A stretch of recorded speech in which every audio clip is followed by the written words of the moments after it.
Hadirin hadirat sekalian, Muharram ini dia bukan calang-calang bulan. Sebab itu sambutan bulan Muharram luar biasa. Kalau di negara kita buat sambutan Ma'al Hijrah, cuti peringkat negeri dan persekutuan. Tuanku Sultan berangkat, Tuanku Agong berangkat, semua orang meraihkan. Kalau saudara-saudara kita di Indonesia, dia siap buat sambutan dengan tradisi-tradisi hak kita tak pernah tengok.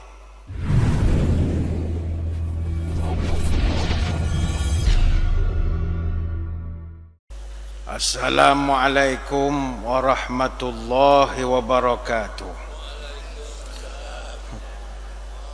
Bismillahirrahmanirrahim.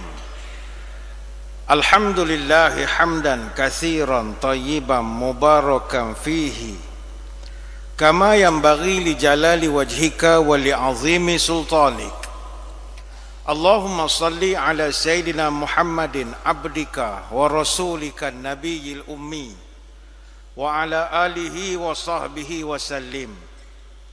Nawaitu ta'alluma wa ta'lim wa tazakkura wa tazkir wal naf'a wal intifa' wal ifadah wal istifadah wal hatha ala tamassuki bi kitabillah wa sunnati rasulih wa du'a ilal huda wa dalalah alal khair ibtigha'a wajhillah wa mardatihi wa qurbihi wa thawabihi.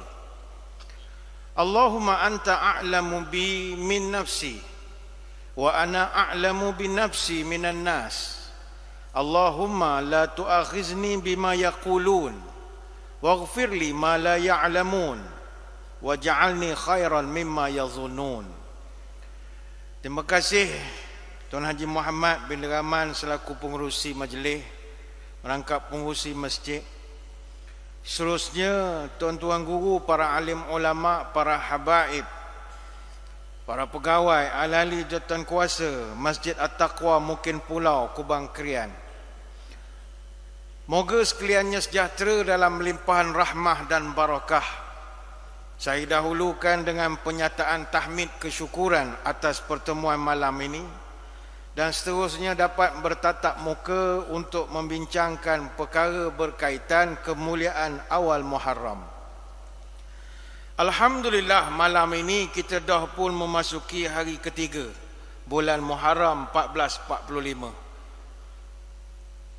Maknanya kita sudah 15 abad berpaut dengan awal sejarah tahun baru Islam. Dan pada malam ini insya-Allah bulan di langit agak berlainan daripada biasa, iaitu bulan berada pada kedudukan apogee. Apogee ini kedudukan bulan paling jauh dengan bumi. Agak jauh bulan malam ni, 406,289 km. Sekala bulan dengan kita dekat, 384,400 kilo. Hak ni dia jauh malam ni. Hak malam ni je lah, hak bulan kibar tu dekat. Semua ada, semua sini tu tak ada masalah. Sepanjang jalan ada bulan kibar. Hak ni bulan tu dia jauh malam ni. Dan bulan Muharram ataupun tahun Islam 1445 ini, bagi pengkaji-pengkaji eskatologi. Eskatologi ni disiplin ilmu kaji perkara nak kiamat. Dia bukan teori konspirasi, memang kaji hadis, kaji apa. Tahun ni memang dijangka akan berlaku banyak tanda-tanda kiamat besar, insya-Allah. Antaranya berdasarkan kiraan ni, saya bukan nak menakut, tidak. Cerita kita ni takut apa? Allah kan, nak bertemu Allah. Kalau tak salah kiraan, ada yang buat kiraan pada 28 Julai 2023 nanti bersamaan 10 Muharram 1445 Hijrah, hari Jumaat, dikatakan akan berlaku kemunculan Imam Mahdi daripada arah Mekah, yang sebelum ni telah dijangka kemunculannya pada 14 April 2023 bersamaan 23 Ramadan tahun 1444 dari arah Yaman. Jadi ada yang buat kiraan dijangka Nabi Isa akan muncul pada 28 Julai tahun 2024 pukul 4.45 pagi di Syria, di Damsyik, dan Imam Mahdi akan muncul sebelah petang, 2.45 petang, dari atas bumbung Kaabah. Wallahu a'lam. Tuan-tuan janganlah debur pula, oh mati aku. Debur apa Imam Mahdi? Bukannya kiamat, bukannya matahari terbit dari barat. Imam Mahdi belambok lagi, tanda kiamat besar akan berlaku satu persatu dengan dajjalnya, dengan haiwan melata dan macam-macam. Tak masalah, don't worry. Wallahu a'lam. Kita tak kata ni betul ataupun tidak betul, wallahu a'lam. Tetapi kebetulannya pada tarikh-tarikh itu, kalau fenomena di langit akan berlaku kemuncak hujan meteor delta Aquarids, ataupun dalam bahasa Arab dipanggil Zuhtus Syihab, pada malam 29 Julai sampai awal pagi 30 Julai dengan purata 20 meteor per jam. Jadi berlaku hujan meteor ni, tapi kita tak nampak sebab pada masa kejadian ada gangguan bulan hampir purnama ketika itu. Kenapa orang begitu teruja dengan cerita Imam Mahdi? Sebab manusia dihimpit ketidaktentuan. Apabila orang dihimpit dengan ketidaktentuan dan ketidakpastian, dia mencari keajaiban. Dia mencari benda magic untuk nak mengeluarkan dia daripada kesusahan itu. Orang merasakan dia berada pada era mulkan Jabarian, nak menuju ke arah khilafah ala minhaj an-nubuwah. Itu sebab ada orang dia memang mengira masalah Imam Mahdi ni. Bagi kita, kalau saya boleh nasihatkan diri saya dan tuan-tuan puan-puan sekalian, kita sederhana sajalah. Selok sangat pun tak, buat tak tahu pun tak, biasa-biasa saja. Apa sebab kita tak embuh atau tak nak tertipu dengan hak benda teori. Itu saja. Emas memang kuning, tapi tak semua yang kuning itu emas. Tandas belakang ni ada kuning, kalau tuan-tuan tak, tapi bukan emas, tu jual tak laku. Jadi orang mengaku Imam Mahdi ni ramai, dan saya boleh katakan hari-hari ada orang mengaku Imam Mahdi. Sebenarnya bermula abad ke-8 sampailah abad 21, sudah ada 15 orang mendakwa menjadi Imam Mahdi. Tak campur 11 orang hak tak mengaku, tapi diangkat, ditabalkan oleh pengikutnya bahawa dia adalah Imam Mahdi, 11 orang. Kalau di Iran, ada satu data daripada majalah The Economist, dalam penjara saja, ada satu penjara tu 3,000 orang banduannya adalah kerana kesalahan mengaku Imam Mahdi. 3,000 orang dalam satu penjara saja. Memang orang ramai nak mengaku jadi Imam Mahdi. Dan bagi kita hak kaji sejarah di Masjidil Haram, gara-gara isu mengaku jadi Imam Mahdi lah, Masjidil Haram pernah dirampas dan dikepung selama 2 minggu pada 20 November 1979 oleh kumpulan bersenjata. Ini mungkin orang muda-muda tak pernah dengar cerita ini. Beratus-ratus jemaah jadi tebusan, berlaku insiden tembak-menembak. Di pihak keselamatan Arab Saudi, 127 orang terkorban, 451 yang cedera. Di pihak pemberontak, 117 terbunuh, 68 dihukum bunuh tahun 1980. Apa sebab berlaku kejadian itu? Rampasan Masjidil Haram diketuai oleh Juhaiman ibnu Muhammad ibn Saif al-Utaibi. Kenapa dia rampas Masjidil Haram? Kerana dia nak isytiharkan abang ipar dia, iaitu Muhammad bin Abdullah al-Qahtani sebagai Imam Mahdi. Ini bukan berlaku zaman Abbasiyah, Umayyah apa tahun 79-80. Artinya kita ambil sederhana sajalah. Jangan obses sangat dan jangan tak percaya langsung. Asal orang cerita Imam Mahdi kita cebek bibir, ngarut mu ni. Tak, benda tu dah disusun oleh ulama tentang cerita Imam Mahdi ni. Jadi orang mengaku Imam Mahdi ramai. Ini kita sederhana sajalah. Saya dulu masa di Masjid Negeri Pahang, saya jadi imam tua di situ. Di masjid saya saja 3 orang jemaah mengaku Imam Mahdi. Mana Kuantan saja 3. Kota Baru saya tak tahu apa. Ni ramai-ramai ada berasa di Imam Mahdi ada. Tak boleh buat apa. Kalau tuan-tuan buka TikTok, Facebook, akan ada. Oh, inilah Imam Mahdi berdasar. Ini benda biasa. Dan bukan orang Islam saja mengharapkan penyelamat. Dalam agama-agama lain pun sama juga rupanya. Orang Yahudi tuan-tuan, dalam eskatologi Yahudi, dia pun menunggu juru selamat akhir zaman. Dia panggil Masiah. Kalau Masiah datang, dunia ni dia kata akan balik kepada Ohlam Hahbah. Dunia akan jadi tenang, orang akan jadi aman damai, tidak ada pembunuhan, tidak ada rompakan, tidak ada hasad dengki. Dan itu disebut dalam kitab-kitab dia, Zakaria, kitab macam-macam. Jadi bukan kita saja, bahkan orang Kristian dia pun menanti kedatangan Jesus Christ dia, penyelamat akhir zaman. Orang Islam dia menanti Al-Mahdi, Isa Al-Masih. Agama Buddhisme dia menunggu Maitreya. Agama Taoism dia menunggu Li Hong. Agama Babism dia semua orang agama ni dia ada tunggu. Tapi untuk kita nak selamat daripada hanyut tak tentu arah, belajarlah tentang kiamat menerusi hadis. Jangan belajar dalam TikTok, jangan belajar dalam Facebook. Tak tahu siapa nulis, kita tak tahu. Belajar daripada hadis. Saya pelik bila orang nak cerita kedatangan Imam Mahdi kalau dalam TikTok, macam benda tu menakutkan. Takut apa sebenarnya? Imam Mahdi akan datang. Jeng, jeng, jeng, jeng, jeng, jeng, jeng, jeng, jeng. Ambil masalah nak pasang lagu-lagu debar tu. Dung, dung, dung, dung, dung, dung, dung, dung, dung. La ilaha illallah. Imam Mahdi ni bukan benda menyeramkan. Imam Mahdi ni kedatangan dia, bumi nanti akan dipenuhi dengan keadilan. Semua orang merasa kenikmatan yang belum pernah dirasakan sebelum ini. Bumi akan mengeluarkan macam-macam tumbuhan, langit menurunkan hujan, harta melimpah ruah tanpa batas. Takut apanya hak sampai tu buat lagu seram. Jom, jom, jom, jom, jom, jom, jom, jom, jom. Awak jom, jom, jom, jom. Mahdi datang. Jom, jom, jom, jom, jom. Orang jadi debar. Benda tu tak ada apa pun.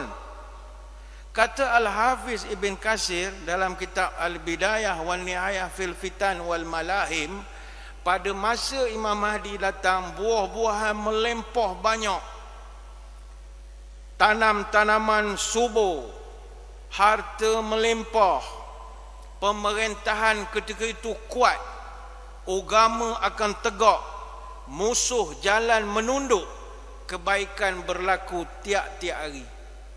Dalilnya, kata Al-Hafiz Ibn Katsir, ada satu hadis Nabi pernah bercerita, wa yamla'ullahu quluba ummati Muhammadin ghinan wa yasa'uhum adluhu hatta ya'mura munadiyan fayunadi fayaqul man lahu fi malin hajatun fama yaqumu minan nasi illa rajulun.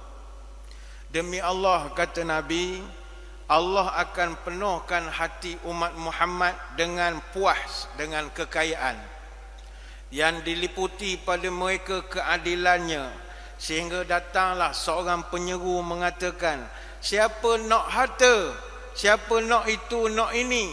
Tak ada orang pun yang berdiri ketika itu melainkan satu orang saja. Artinya zaman Imam Mahdi zaman yang bahagia. Jadi nak mudah, rujuklah hadis. Jangan tengok video dalam TikTok. Toh benda-benda budak-budak buat sekarang. Ulama dia susun satu bab, babu fil khalifatil kain fi akhiriz zaman musamma bil mahdi wa alamatu khurujuh. Khalifah akhir zaman bernama Al-Mahdi dan tanda kemunculan dia. Ada susunan hadis-hadis. Dan Syekh Abdul Alim bin Abdul Azim, dia pernah buat kajian tentang hadis-hadis Al-Mahdi. Dia buat tesis master sarjana, tajuk Al-Ahadis fil Mahdi fi Mizanil Jarah wa Ta'dil. Dia susun hadis, dia tengok kesahihan riwayat dan sebagainya lagi. Jadi kita tak usah risau kalau takdir 28 bulan Julai ini dia muncul, ahlan wa sahlan. Allah akan kuatkan Islam dengan kehadiran dia dan dia akan jadi pemimpin kita selama 7 tahun. 7 tahun. Kalau dia datang, kalau tak datang pun tak ada masalah. Jadi ini cuba sedikit ya nak menguraikan kekusutan di kalangan masyarakat. Hok debo. Oh, Mahdi nak mari dah. Debo buat apa? Debo buat apa? Orang debo kalau Dajjal turun, Ya'juj Ma'juj banyak lagi. Perang besar dengan Yahudi. Itu munasabah, ini kebahagiaan. Balik kepada perbincangan kita, kemuliaan awal Muharram. Hadirin hadirat sekalian, Muharram ini dia bukan calang-calang bulan. Sebab itu sambutan bulan Muharram luar biasa. Kalau di negara kita buat sambutan Ma'al Hijrah, cuti peringkat negeri dan persekutuan. Tuanku Sultan berangkat, Tuanku Agong berangkat, semua orang meraihkan. Kalau saudara-saudara kita di Indonesia, dia siap buat sambutan dengan tradisi-tradisi hak kita tak pernah tengok. Sangat diraihkan. Kalau baru-baru ni di Indonesia dia buat tradisi pawai obo.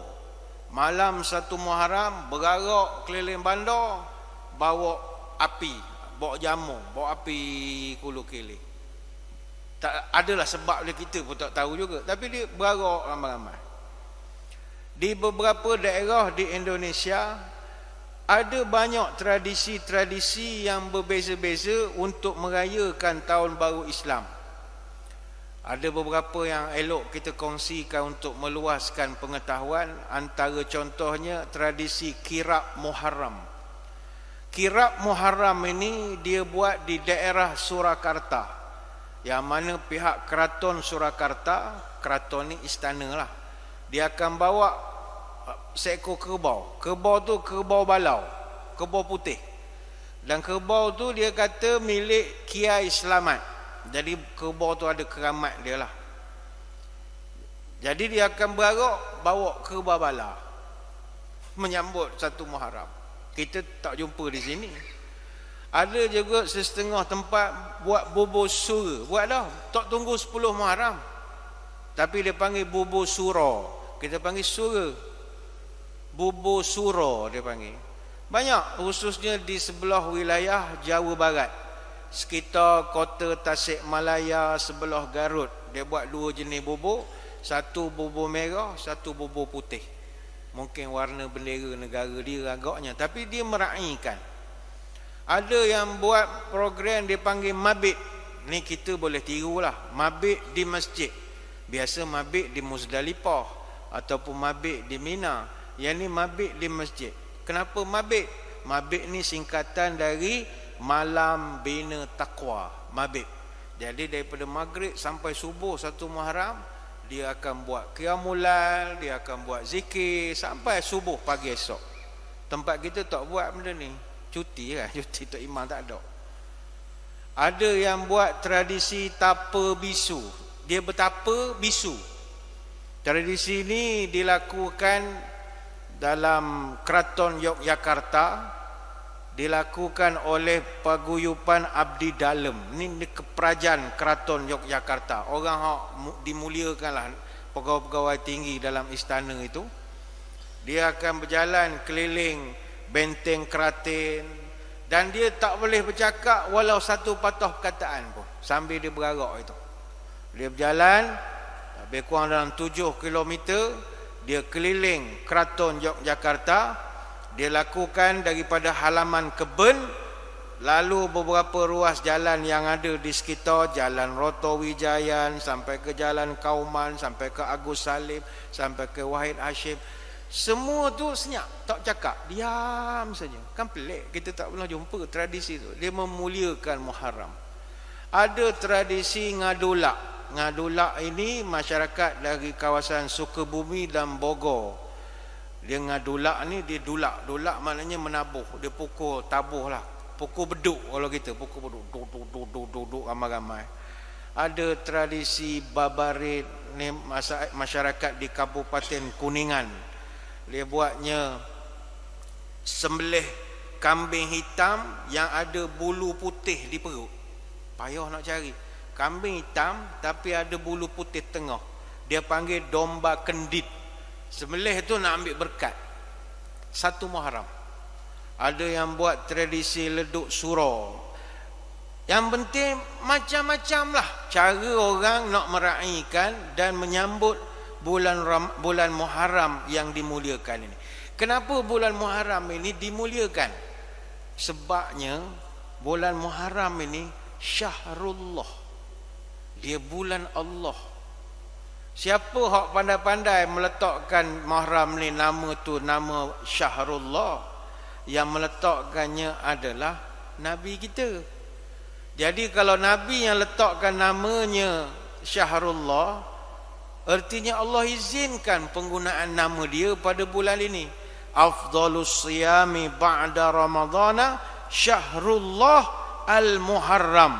Kata Abu Hurairah, Nabi sebut puasa yang paling hebat selepas puasa Ramadan adalah puasa bulan Allah, iaitu bulan Muharram. Hadis riwayat Imam Muslim. Kenapa Allah namakan bulan ni? Dia sendiri namakan bulan ni sebab asalnya orang Arab jahiliyah dia tidak panggil Muharram ni Muharram. Dia panggil Muharram ni dengan nama Safar Awal. Muharram ni tidak wujud zaman jahiliyah. Perkataan bulan Safar, Rabi' apa semua dah wujud. Muharram tidak pernah wujud. Jadi orang Arab dulu dia panggil Muharram dengan Safar Awal. Makanya selepas Islam datang, Allah ganti dengan Al-Muharram dan disandarkan oleh Nabi dengan Syahrullah Al-Muharram, bulan Allah. Bulan Ramadan, bulan Quran, bulan ibadah, bulan umat.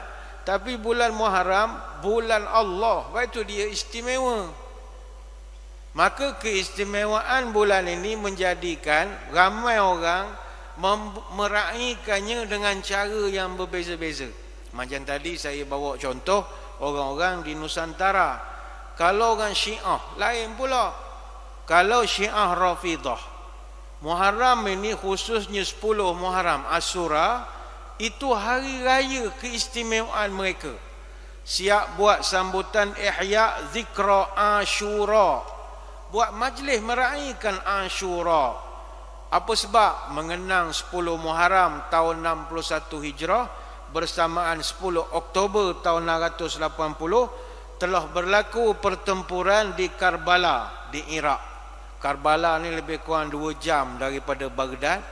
Pertempuran antara pasukan Bani Hashim yang dipimpin oleh cucu Nabi yang mulia iaitu Husain bin Ali radhiyallahu anhuma, yang dianggotai oleh 70 orang anggota dia, berlawan dengan pasukan pengkhianat penduduk Kufah yang dipimpin oleh Omar bin Sa'ad, yang ketika itu mendapat perintah daripada Gubernur Kufah Ibnu Ziyad.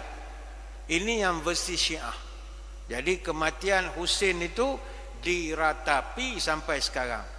Namun bagi kita yang aliran ahli sunnah wal jamaah, di sini semua ahli sunnah wal jamaah belaka, kita nak membetulkan Husain bin Ali pada pandangan kita dia dibunuh oleh orang Syiah Kufah. Di pandangan kita orang Syiah Kufah yang bunuh dia, dan mereka kemudiannya fitnah Khalifah Yazid daripada Bani Umayyah, kononnya Khalifah Yazid yang membunuh Husain. Jadi kita ingin katakan bagi kita ahli sunnah wal jamaah, bukannya Khalifah yang membunuh, tapi orang-orang pengkhianat ini. Jadi tiap-tiap tahun mereka akan sambut Asyura ni dengan tradisi-tradisi yang macam-macam. Sebab itu Muharram adalah bulan yang dimuliakan. Dia kalau 10 Muharram, dia signifikan kepada banyak pihak. Kalau Syiah, khususnya Syiah Rafidah, memang dibuat perayaan. Bagi kita ahli sunnah wal jemaah pula buat bubur surga. Orang suka sangat bubur surga. Buat bubur surga. Ada pula satu kelompok dia panggil nawasib. Nawasib ni golongan hak benci sungguh kepada Sayyidina Ali.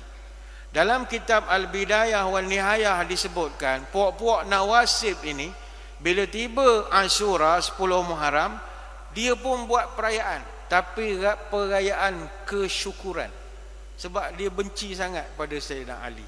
Jadi ini bulan Muharram yang kita sedang berada sekarang. Kata Imam Hasan Al-Basri dalam kitab Lataiful Ma'arif, setiap bulan yang mulia ni dia ada hari-hari yang mulia dia. Macam contoh bulan Ramadan, dia jadi mulia kerana pada 21 sampai 30 Ramadan ada Lailatul Qadar. Zulhijjah dia mulia apa sebab? Kerana 9 sampai 13 Zulhijjah ada ibadah yang tak boleh buat pada masa lain, iaitu haji dan korban. Tak boleh buat di Malaysia, tak boleh buat haji, boleh buat di sana saja. Dan yang ketiga bulan Muharram. Muharram ini dia istimewa sebab ada 10 Muharram ataupun Ashura itu. Maka ini yang menjadikan bulan Muharram ini sebagai bulan yang dimuliakan. Justru itu kata para ulama, kata Abu Amr bin A'la dalam kitab Tarikh Ad-Dimashq, bulan Muharram ini maksudnya diharamkan. Apa yang diharamkan? Jihad diharamkan pada bulan ini. Sebab semua orang nak hormat. Arak ni tuan-tuan, hobi masa lapang berperang. Dia perang. Tapi disebabkan bulan Muharram kena rehat, dia rehat sungguh. Maka kalau jihad pun tak dibenarkan pada bulan Muharram, apatah lagi jahat. Jihad tak boleh, jahat kohor lagi tak boleh. Jihad tak boleh, apatah lagi kelahi-kelahi ni tak boleh. Sebab itu kita susah hati bila pilihan raya ni dia kelahi semua. Jadi tak sesuai bulan Muharram. Bulan Muharram ni ada setengah ulama menyebutkan bulan Muharram juga dipanggil Syahrullah Al-Asam, bulan Allah yang sunyi. Sebab tradisinya daripada dulu tiba bulan Muharram tidak ada sedikit pun riak konflik pada bulan ini. Tapi kita kat sehari dua ni konflik semua. Komplit sama ni jadi tak betul. Baru 3 Muharram nak boleh ke 30 Muharram tak tahu. Patut tak betul. Tak betul. Ialah mana tak betul kita beritahulah tak betul. Bulan Muharram ni bulan mulia. Dia mesti disunyikan dari sebarang konflik, pergaduhan, jihad, direhatkan semua. Bagi kita pula dituntut sebagai orang Islam, kerana nak memuliakan bulan Muharram, kita diminta buat beberapa amalan. Apakah amalan dia? Nombor 1, puasa. Sebab itu nak kelahi lagu mana kalau orang tu puasa? Kita tak gerak nak kelahi kalau puasa. Makna orang yang kuat kelahi tu tobat tak puasa. Orang puasa tak gerak. Puasa ni disuruh kita puasa pada bulan Muharram. Sampaikan dalam satu hadis, Nabi menyebut, para sahabat menyebut, afdalus siyami ba'da Ramadan syahrullah al-Muharram wa afdalus salati ba'da al-faridati salatul lail. Puasa yang paling utama selepas puasa Ramadan adalah puasa Muharram. Bukan puasa nang, bukan puasa hari wukuf ke apa dak. First class puasa lepas pada puasa Ramadan, puasa Muharram. Tinggi kedudukannya. Dan dianjurkan pula kita puasa Muharram ini khusus pula pada Yaumul Ashura. Ada dalil-dalilnya. Ibn Abbas radhiyallahu anhu dia pernah bercerita, qadiman Nabi sallallahu alaihi wasallam Madinata fara'al yahuda tasuma yauma Ashura. Ketika Nabi masa baru-baru sampai di Madinah, Nabi tengok orang Yahudi di Madinah puasa pada 10 Muharram. Lantas Nabi tanya, "Mahadha? Apa mau puasa?" Dijawab oleh orang-orang Yahudi, "Hadza yaumun salih." Hari ni hari Molek. Molek buat apanya? hadza yaum najjallahu bani Israil min aduwwihim. Kami mengenang balik peristiwa hari inilah nenek moyang kami Bani Israel diselamatkan oleh Tuhan dari cengkaman musuh. Fasamahu Musa, dan kami dapat tahu Nabi Musa berpuasa untuk bersyukur atas nikmat itu. Jadi Nabi kata, mu puasa sebab Nabi Musa puasa. Dijawab oleh Nabi kita, fa ana ahaqqu bi Musa minkum. Berbanding mu dengan aku lagi berhak ikut Nabi Musa. Sebab apa mu je, patut aku pun ikut juga. Fasamahu wa amara bisiyamih. Maka Nabi pun berpuasa dan memerintahkan sahabat untuk puasa pada tahun akan datang. Hadis riwayat Bukhari dan Muslim. Kenapa Nabi ni ulama bincang, kenapa dia ungkapkan kata-kata ana ahaqqu bi Musa minkum, aku lebih berhak kepada Nabi Musa berbanding dengan kamu. Pertama, Nabi kita dengan Nabi Musa sama-sama pengembala kambing. Dia alumni pengembala kambing. Kalau WhatsApp group tu alumni pengembala kambing. Dia satu profession. Nabi Musa dulu pengembala kambing. Lepas tu Nabi pernah sebut, ma ba'atsallahu nabiyyan illa ra'al ghanam. Tidaklah Allah mengutuskan seorang nabi itu melainkan mesti dia tu mengembala kambing. Jadi Nabi kita mengembala kambing, Nabi Musa pun mengembala kambing. Dan ini ada disebutkan dalam Quran tentang cerita-cerita Nabi Musa mengembala kambing. Misalnya dalam surah Taha ayat 18, ataupun cerita dalam surah Al-Qasas, dia bekerja dengan Nabi Syuaib, dia bela kambing ketika itu. Jadi ini sebab yang pertama kenapa Nabi Musa rapat dengan Nabi kita dari segi profession. Apakah pula sebab yang kedua yang Nabi kita merasakan Nabi Musa rapat dengan dia? Ya, ini saya akan terangkan kemudian, kerana kita nak beri laluan dulu kepada azan Isyak yang akan berkumandang pukul 8.41. Jadi kita berhenti dulu seketika. Tuan-tuan semua jangan ke mana-mana, kembali lagi selepas ini. Rehat seketika. Yang dirahmati Allah sekalian, kembali kita menyambung ceramah pada malam ini. Kami mohon izin dari jemaah untuk menganjakkan sedikit pelaksanaan solat Isyak berjemaah bagi kita habiskan ceramah pada malam ini. Hadirin hadirat sekalian, tadi kita bercerita tentang bagaimana Nabi terkejut bila mendapati orang-orang Yahudi puasa pada 10 Muharram. Bila ditanya, apa mu puasa 10 Muharram? Oh, sebab Nabi Musa puasa. Nabi kita kata, aku lebih berhak dengan Nabi Musa berbanding dengan kamu, wahai Bani Israel. Apa sebab dia rasa berhak? Pertama tadi, dia pengembala kambing, sama-sama profession. Yang kedua, Nabi kita dia ada termakan juga jasa Nabi Musa. Tatkala Nabi Musa menasihatkan Nabi kita semasa perintah semayang. Macam kita ni pun kena ucap terima kasih kepada Nabi Musa. Sebab asalnya awal perintah semayang 50 kali sehari. Mujurlah Nabi kita bertemu dengan Nabi Musa alaihissalam. Fanazaltu ila Musa faqal ma farada rabbuka ala ummatika qultu khamsina salatan. Aku turun selepas menghadap Allah, jumpa dengan Nabi Musa. Nabi Musa tanya, Allah suruh apa kepadamu dan umatmu? Nabi kita jawab, semayang 50 waktu.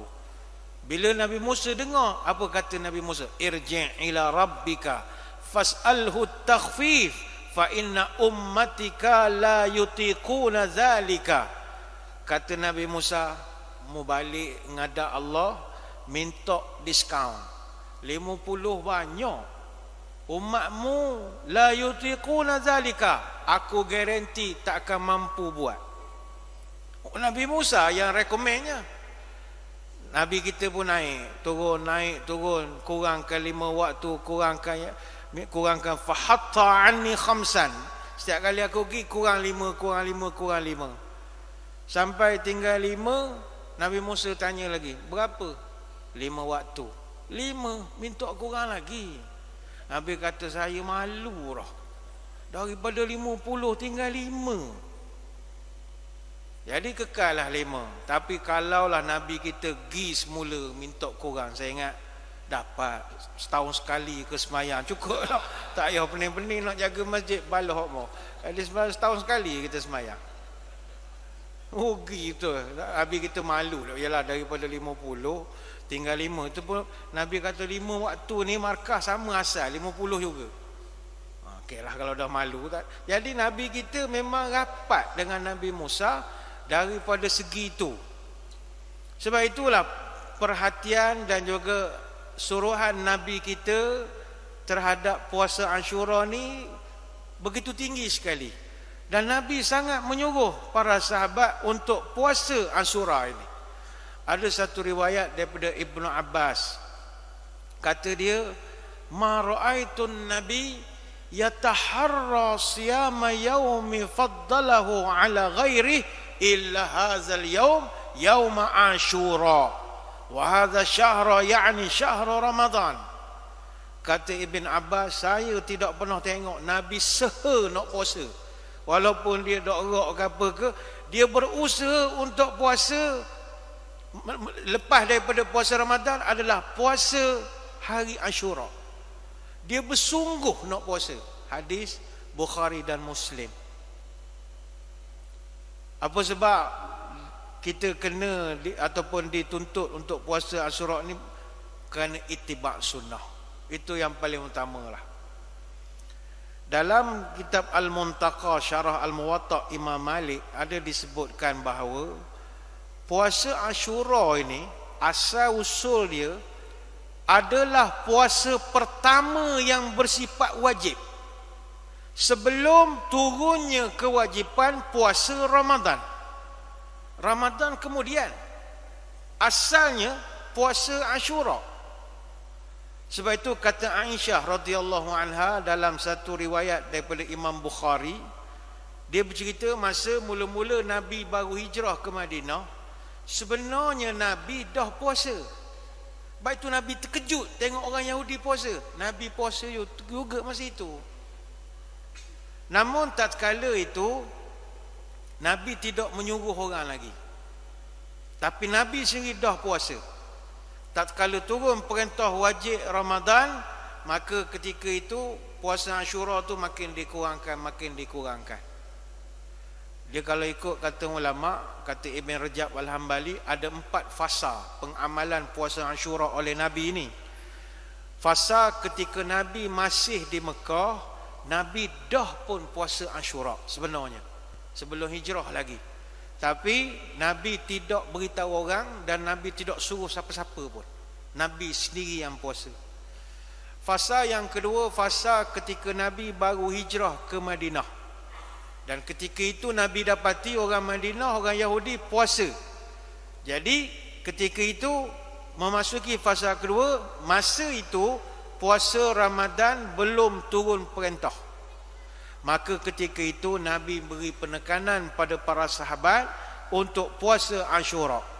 Hingga kan dalam riwayat dalam Sahih Bukhari dan juga Sahih Muslim diceritakan bagaimana para sahabat mengajarkan anak-anak mereka yang masih kecil, masih muda untuk puasa pada hari Ashura.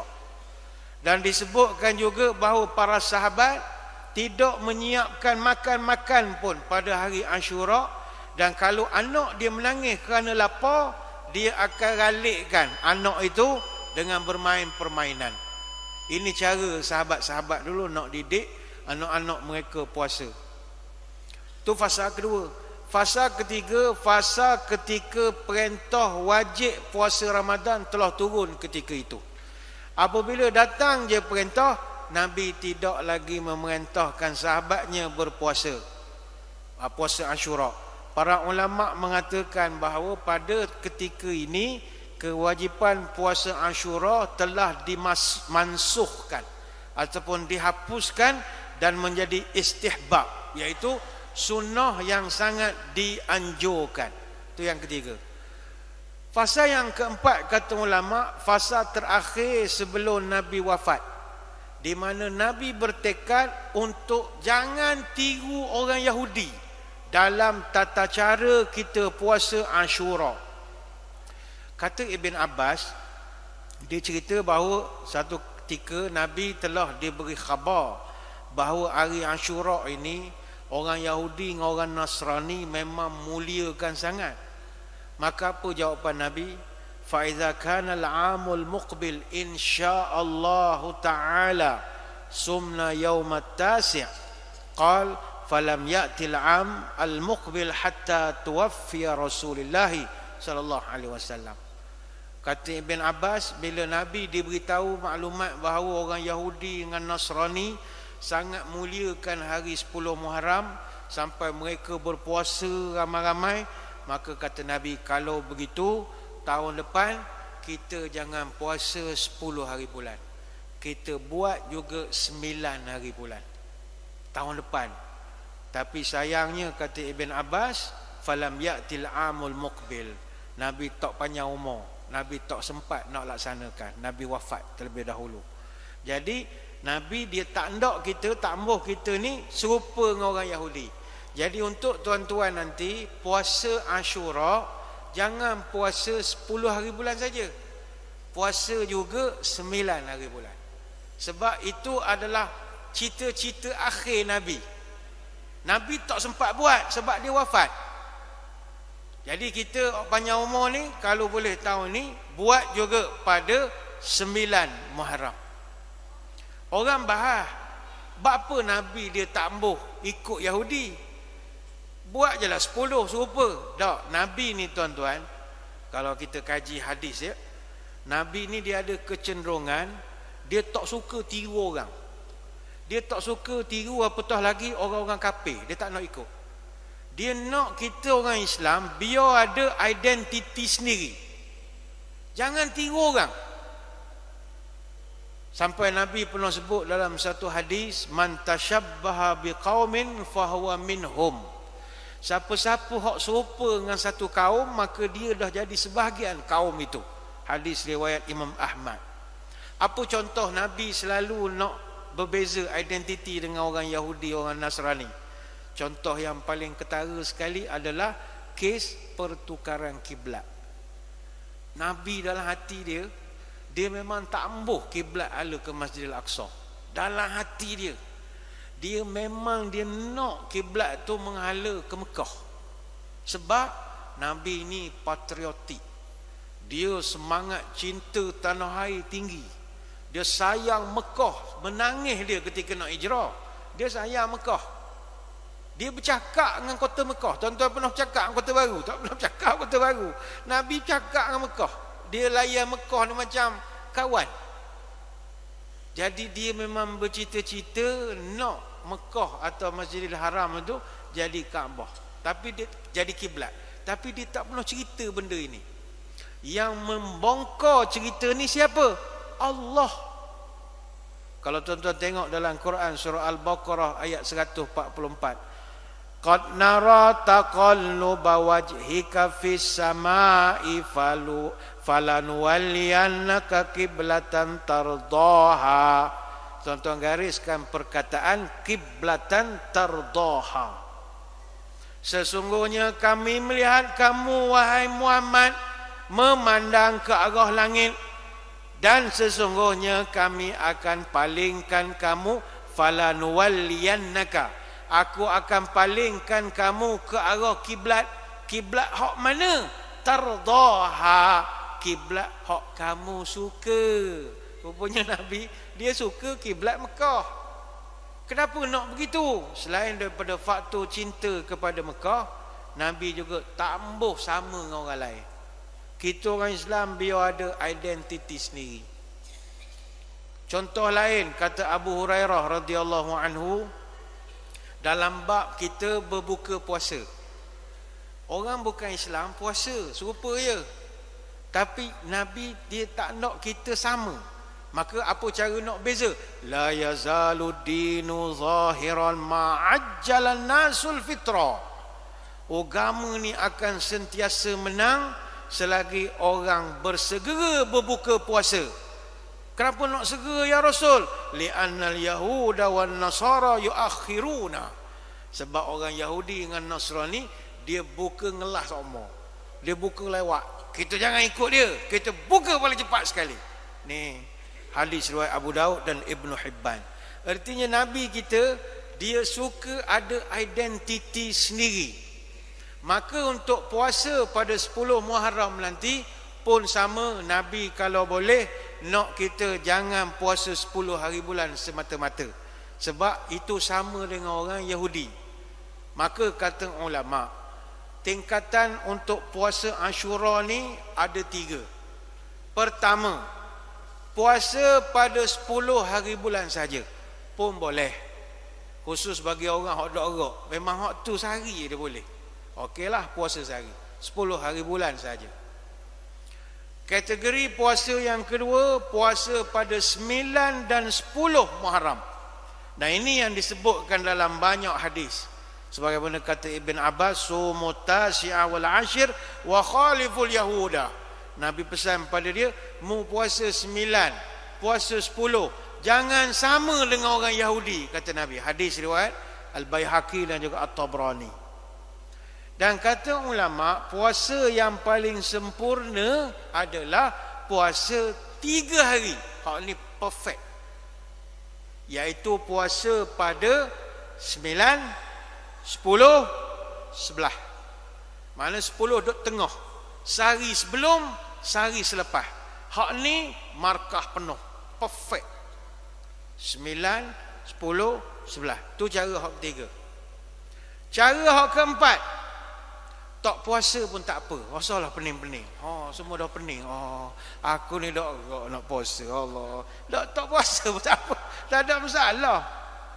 Inna Ashura yaumun min ayamillah faman syaa shamahu wa man syaa tarakahu. Hari Ashura ni adalah hari-hari Allah, hari istimewa. Siapa mahu puasalah. Siapa hak dak gerak, tak payahlah puasa, kata Nabi. Hadis riwayat Imam Muslim. Sebab kewajipan puasa Ashura telah dihapuskan dengan kedatangan puasa Ramadan. Tapi bagi tuan-tuan hak memang dah biasa puasa Isnin Khamis apa, tambah sajalah 9, 10, 11. Hak dak gerak 10 saja. Tak puasa pun tak apa, tak ada masalah. Tak ada masalah, jangan bergaduhlah bab ni. Baik, apa lagi amalan-amalan lain? Dalam kitab I'anatul Talibin, ini I'anatul Talibin ni kitab hak paling banyak digunakan dalam mazhab Asy-Syafi'iyah. I'anatul Talibin. Ada disebutkan bahawa memang banyak yang amalan-amalan yang boleh kita lakukan dalam momentum bulan Ramadan. Penulis kitab iaitu Abu Bakar Al-Bakri, dia mengutip satu nazam yang disusun berkaitan dengan amalan bulan Muharram. Apakah amalannya? Sum salli sil zur aliman ud waghtasil ra'sal yatim wamsah tasaddaqa waqtahil. Ini nazam. Berpuasalah, semayanglah, jaga silaturahimlah, ziarah ulama lah, ziarah orang sakit, usap kepala anak yatim, bersedekahlah dan pakailah celak mata. Itu antara amalan bulan Muharram, pakai celak. Wasi' 'alal iyali qallim zufra wa suratal ikhlas qul al-fatasil. Luaskanlah belanja, maknanya banyak sedekah, belanja orang makan. Potonglah kuku, qallim zufra, potong kuku. Wa suratul ikhlas qul al-fatasil. Ni kalau mampu bacalah surah al-ikhlas sepanjang bulan Muharram ini, al-fatasil.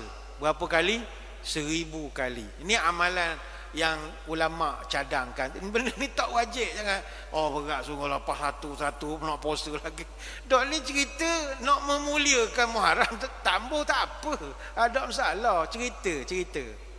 Jadi kalau kita mampu pada tahun ini puasa, kemudian belanja orang, selalu sedekah, ziarah anak yatim jangan lupa, dan amalan hak mungkin ada kali pertama dengar malam ni iaitu membaca surah Al-Ikhlas. Mungkin orang dengar Allah surah Ikhlas Surah apalah surah Qul huwallah.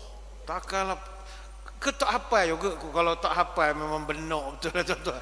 Qul huwallahu ahad budak tadi ka apa? Qul huwallahu ahad, Allahu samad, lam yalid wa lam yulad wa lam yakul lahu kufuwan ahad. Baca 1000 kali, bukan sehari, sebulan. Sebulan 1000 kali. Apa fadilat? Wallahu a'lam. Ini ulama yang mencadangkan dalam kitab I'anatul Talibin, wasi' 'alal 'iyali qallim zufra wa suratul ikhlas qul al-fatasil. Baca surah al-ikhlas sebanyak 1000 kali. Pendek je, bukan surah Yasin.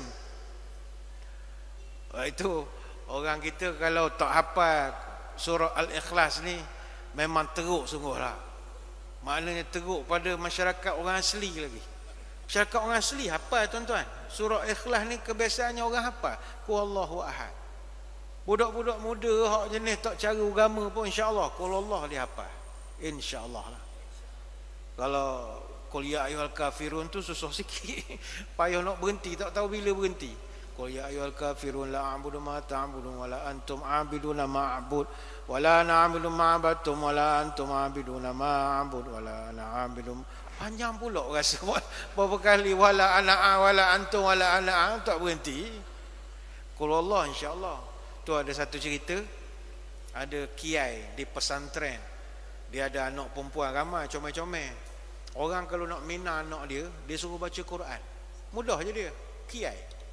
Tapi baca Quran dia tebuk. Cara dia tanya nama.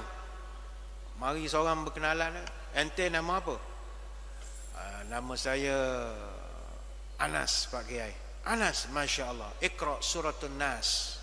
Oh, legalah suratun Nas. Qul a'udzu birabbin nas, malikin nas. Mari hak lelaki lain pula. Ente nama siapa? Nama saya Asri Pak Kiai. Asri, masya-Allah. Iqra suratul Asr. Bismillahirrahmanirrahim wal 'asr. Selamatlah. Ada satu orang ni susah hati. Apa sebab? Nama dia Yasin. Jadi bila kiai tanya ente nama apa? Pucat muka dia. Ente nama siapa? Nama saya Yasin Pak Kiai. Tapi orang kampung panggil Qul Allahu ahad. Bacalah. Iqra, yalah Iqra. Rabbana yusahil. Bacalah. Itu memang paling tak apa budak kita pun Qul Allah insya-Allah. Baca 1000 kali. Mudah-mudahan ni baru 3 Ramadan, 3 Muharram. Sehari 10 padan dah. Pas mayam baca 3, sehari 5 waktu. Pas subuh 3 kali. Qul Allah, belai-belai balik rumah je baca tu. Qul Allahu ahad, Allahu samad. Dapat 1000 tengok apa jadi. Kita tak tahu, wallahu a'lam. Ada datang cahaya ke? Tuan-tuan jadi Imam Mahdi ke? Tak tahu. Tiba-tiba jadi, tak tahu, wallahu a'lam. Benda ni amalan orang soleh yang tidaklah dia cerita pada kita. Kemudian ada juga kata sebahagian ulama, kita melakukan amalan-amalan soleh yang biasa dilakukan. Cuma hati-hati, kebanyakan ada masanya juga kelebihan-kelebihan amalan-amalan tertentu yang tuan-tuan kena semak dalil-dalilnya ada juga. Sebab kadang ada yang menggunakan hadis-hadis yang mungkar, maudhu', itu tak boleh. Kalau hadis lemah boleh kira lagi. Hadis dhaif boleh lagi nak beramal. Tapi kalau hadis palsu, hadis benda, hak tu kita kena hati-hati. Yang penting buat hak Nabi suruh tu tadi, iaitu melakukan puasa pada 9 dan 10 ditambah pada hari yang ke-11. Hadirin hadirat sekalian, ini secara ringkas tentang bagaimana kita nak memuliakan bulan Muharram yang kita sedang lalui ini. Sebab itu tahniahlah pada pihak masjid kerana minta kita bincang tajuk kemuliaan Muharram. Apa sebab tahniah? Masjid sekarang dah tak cerita kemuliaan Muharram.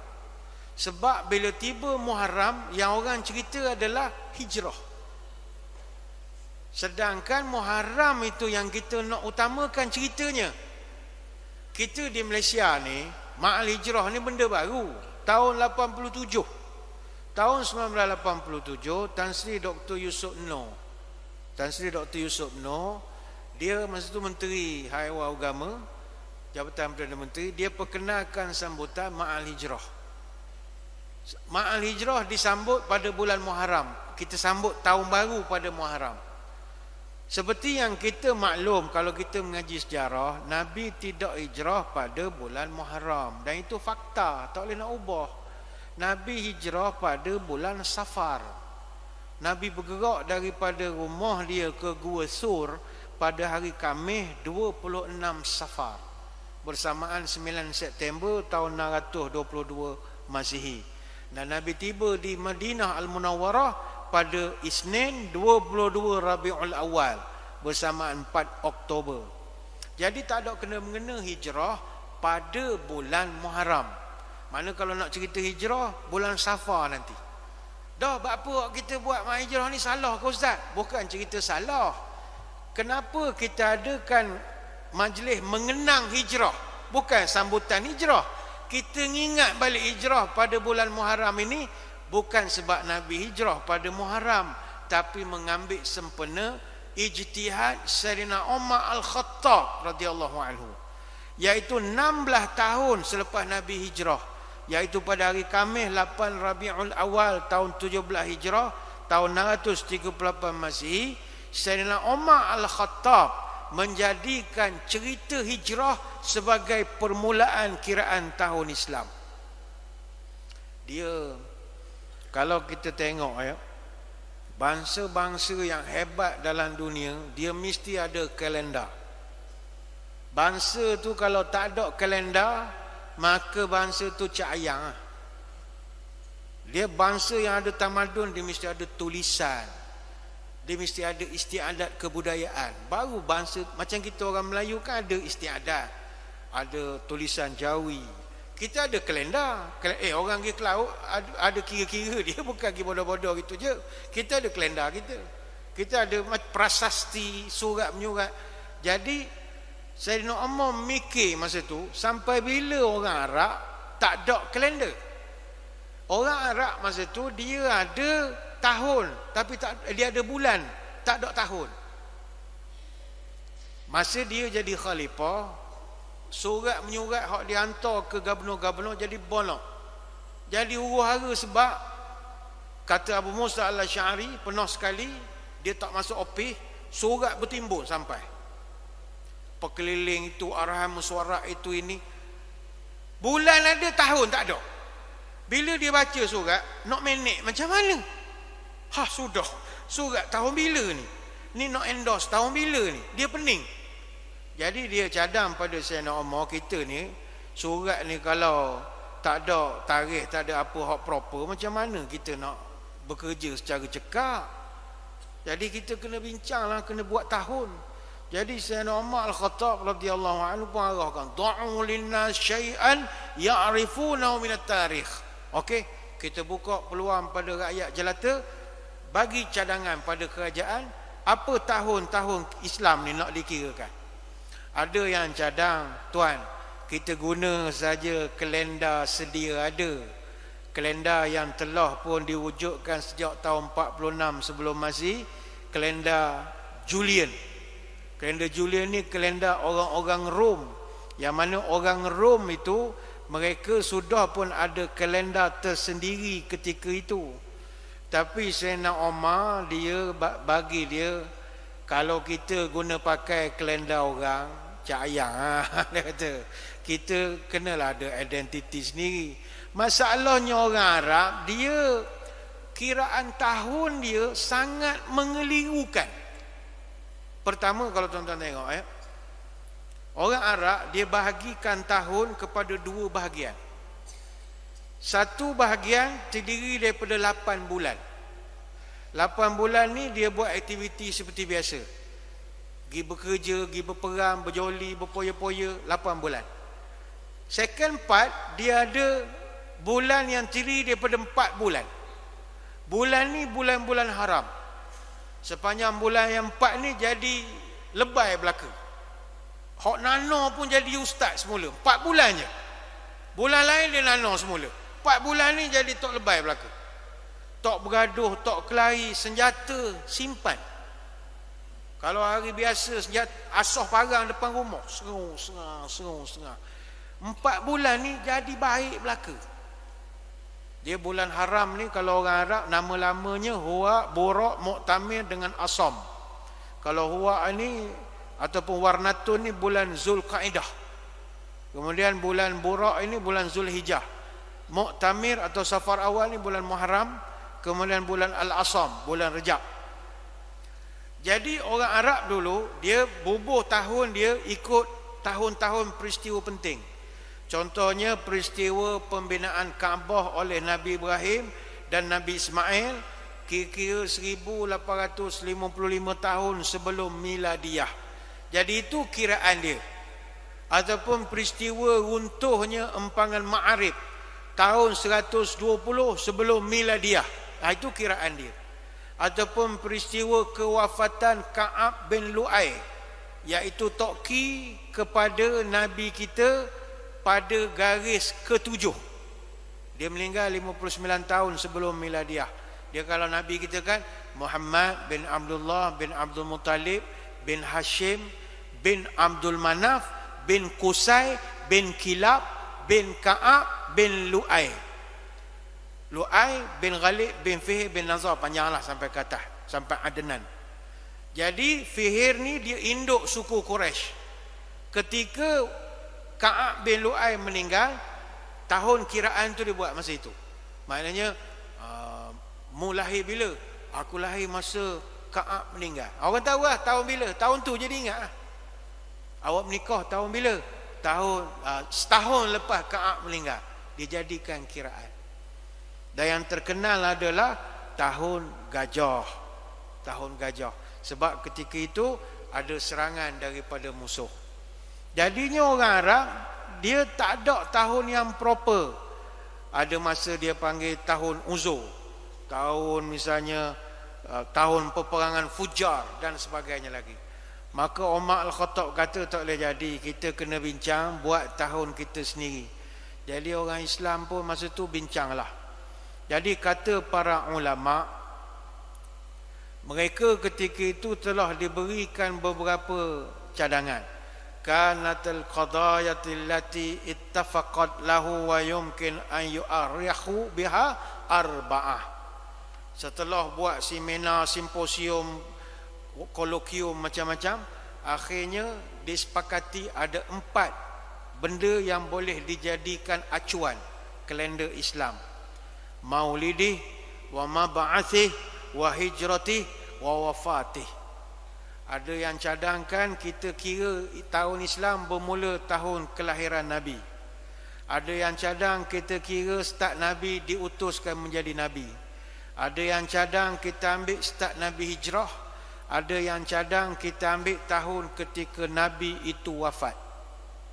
Bawa kepada Sayyidina Umar. Faraja'a indahum ja'alaha minal hijrah. Sepakat jawatan kuasa pemilihan memilih hijrah. Orang tanya buat apa tak ambil maulid apa semua? Jawab Sayyidina Umar, li'annal maulid wal mab'ath la yakhlu wahid minhuma minan niza' fi ta'yinis sanah. Kami tidak memilih Maulidur Rasul sebagai kiraan tahun Islam. Kami juga tidak memilih pelantikan Nabi sebagai Nabi ketika peristiwa nuzul Quran sebagai tahun pertama Islam, sebab la yakhlu wahid minhuma minan niza'. Kedua-dua peristiwa itu tidak pernah selesai perdebatan tarikh bila berlaku. Kalau diambil, nescaya orang Islam kelahi tiap-tiap sambut tahun baru kelahi. Macam kita sambut Maulidur Rasul lah. Kita sambut Maulidur Rasul. Tuan-tuan pun 12 Rabiul Awal buat ceramah, panggil ustaz buat yahanana macam-macam. Tapi ada beberapa orang jemaah kita ataupun orang yang kita kenal, dia kata tak betul. Dia kata bukan sambut maulid tu salah, tarikhmu salah. Bukan 12, dia kata 9. 12 tu tarikh Nabi wafat. Jadi mu ni sambut Nabi wafat, kita pula jeng. Oh sudahlah, pening kepala. Kita pun cari kitab. Oh ada. Jadi memang tidak sunyi dari perdebatan. Mungkin tuan-tuan cari kitab jumpa, tapi maknanya tiap-tiap tahun kalau tahun baru tu adalah maulid, kita kerja kelek kitab je kalau kelek. Baru nak sambut mari angkat tangan. Salah kita ni, Nabi tidak lahir hari ni. Buka kitab. Bila nak maju asyik semua berdebat semua. Tak boleh nak maju ke depan. Berhenti semua buka kitab ni, melayan ke debat ni. Kita tengah berjalan nak menuju ke depan, nak melayan kritikan bergaduh. Jadi Umar mengatakan jangan ambil tarikh hak kita tak jelas. Lepas tu sahabat tanya, buat apa tak ambil waqtil wafat? Wa amma waqtil wafat fa'aradu anhu lima tuwaqqi'an bi dzikri min al-asaf alaih. Kata Ibn Hajar dalam Fathul Bari, Umar kata jangan ambil tarikh wafat.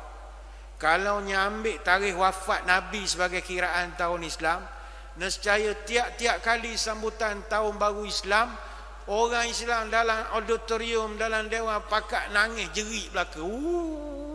Bapa sedih mengenangkan Nabi, rindu pada Nabi.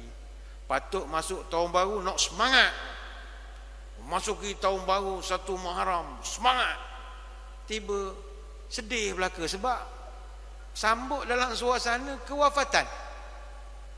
Kena pula tuan-tuan panggil penceramah hok pandai buat orang menangis-menangis. Tak ada benda lah.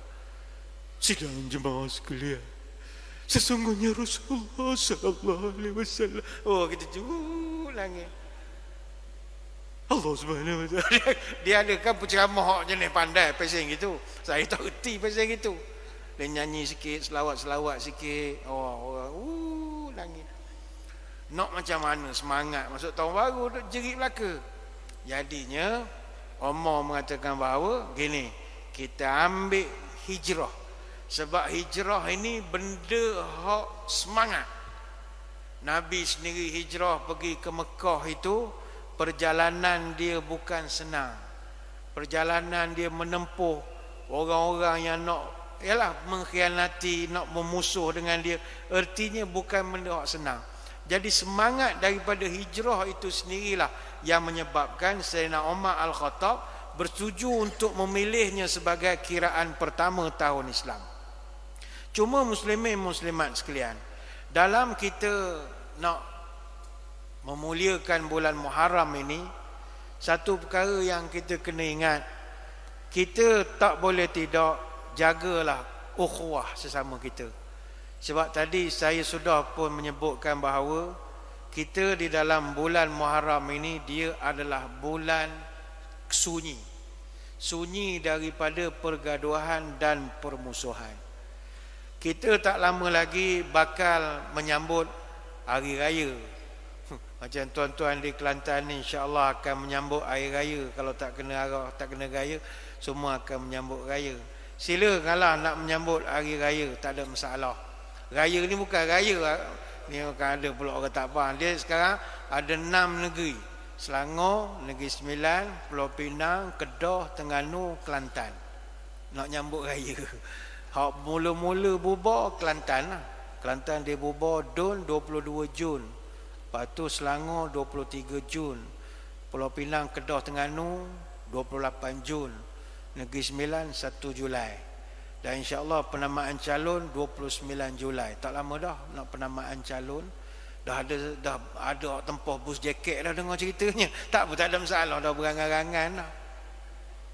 Dan tarikh penamaan calon 29, lepas tu barulah kita start kempen 14 hari. Sampailah 11 Ogos pukul 11.59 malam. Tapi kita kena akui, walaupun sepatutnya hanya kempen lepas 29, learning start dah. Learning start dah. Dan ini antara pesta demokrasi terbesar lah dalam sejarah Malaysia.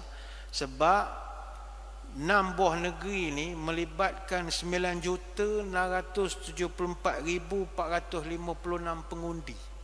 Ini antara hak terbesar, menjadi pesta demokrasi terbesar. Macam saya dari Pahang, tak ada masalah lah, kita orang selesai dah, tak ada masalah. Cuma disebabkan benda ni berlangsung di dalam bulan Muharram, marilah saya pesan pada diri saya dan tuan-tuan sekalian, kita sama-sama jaga kemuliaan bulan ini. Itu saja, bukan cerita meledak. Kita jaga kemuliaan bulan ini, sebab ini bulan yang dicintai oleh Allah, yang Allah letak namanya, dia sendiri yang meletakkan. Kita jaga kemuliaan. Cara menjaganya ibadah dan jangan kelahi sama kita, itu yang mustahab. Itu sajalah saya ingat sembang-sembang ceramah kita pada kesempatan malam ini. Sekali lagi saya mengucapkan ribuan terima kasih di atas undangan. Mohon maaf sebarang kekurangan. Moga-moga kita akan bertemu pada lain-lain kesempatan. Sebelum kita berpisah, marilah kita sama-sama menadah tangan berdoa.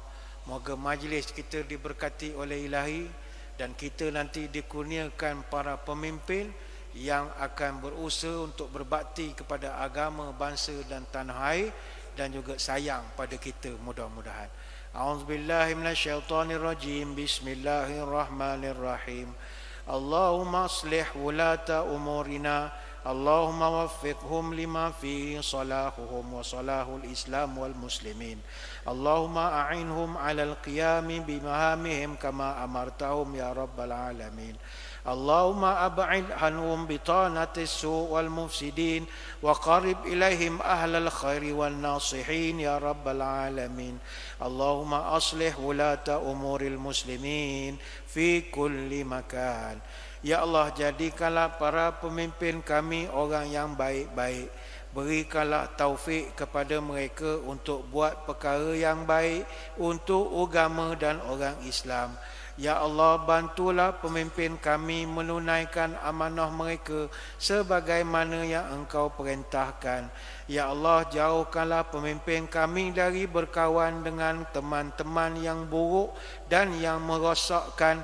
Jadikanlah mereka didekati oleh orang yang baik-baik yang boleh memberi nasihat yang baik-baik kepada mereka. Wahai Tuhan sekalian alam, ya Allah, jadikanlah pemimpin kami orang yang baik di mana pun mereka berada. Subhanakallahumma wa bihamdika nashhadu an la ilaha illa anta nastaghfiruka wa natubu ilaik. Wa sallallahu ala sayyidina Muhammadin wa ala alihi wa sahbihi wa baraka wa sallam. Walhamdulillahi rabbil alamin. Sekadar itu, wabillahi taufiq wal hidayah. Assalamualaikum warahmatullahi wabarakatuh. Wallahu a'lam.